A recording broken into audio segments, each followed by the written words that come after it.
As a presidential candidate, Donald Trump has no government record to weigh, but one way to consider the type of president he might be is by examining his business career, and particularly the way he handled his biggest crisis, the staggering debt he and his companies owed in the early 90s.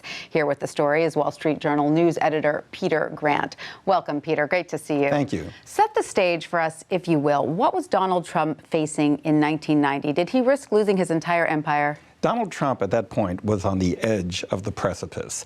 He owed $3.4 billion in debt, he and his companies, which he couldn't repay. Even more serious, $830 million of that debt he had personally guaranteed. So his creditors would have been able to push him into bankruptcy, personal bankruptcy, if they had wanted. You also have to remember the time. It was in the middle of a recession. The commercial real estate market was even worse than it was in this most recent downturn. So things were really bad. And people who were in better shape than him had to file personal bankruptcy. So it was a dark time. And what sort of debt restructuring did he agree to? Was he happy about that?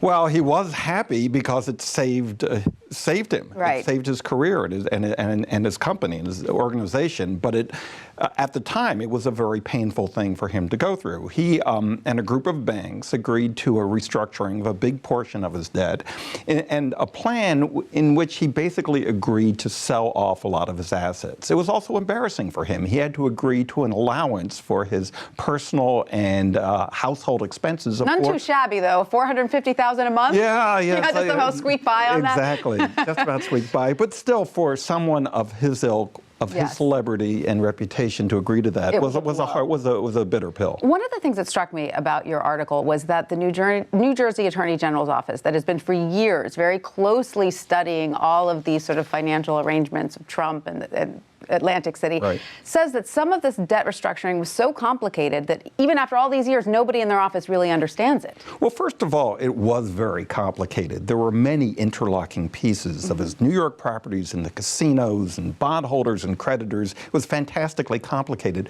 But in the course of the reporting that Ali Berzon and I did, we found that he intentionally kept it complicated. He intentionally managed the information in such a way that he was really the only one who understood what was going on, and it worked. It worked. Now, how long did it take for him to sort of get out of all of this debt, his personal debt? And we know he's okay now, but what about the contractors? Did they get what they were owed? Well, the contractors working on some of his projects that had to go through bankruptcy, like the Taj Mahal, no, they didn't. And that's actually a standard thing in a bankruptcy, that contractors don't get paid 100 cents on the dollar, but it was painful for them.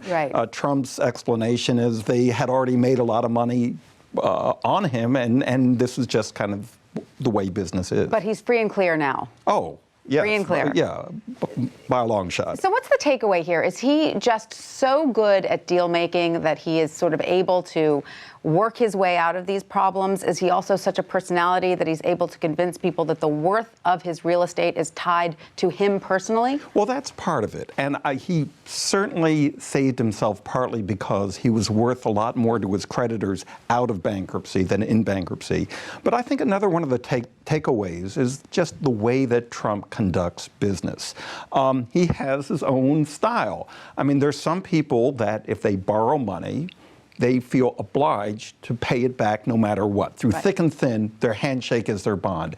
Trump's view was somewhat different. I mean, his view was, if I owe people money, especially in a tough time like this, when my back is on the rope, I'll do what I can to not have to pay 100 cents on the dollar, to get out and not have to pay everything that I owe. That was his style, and it was effective. Very interesting. It was indeed. Peter Grant, thank you so much for that.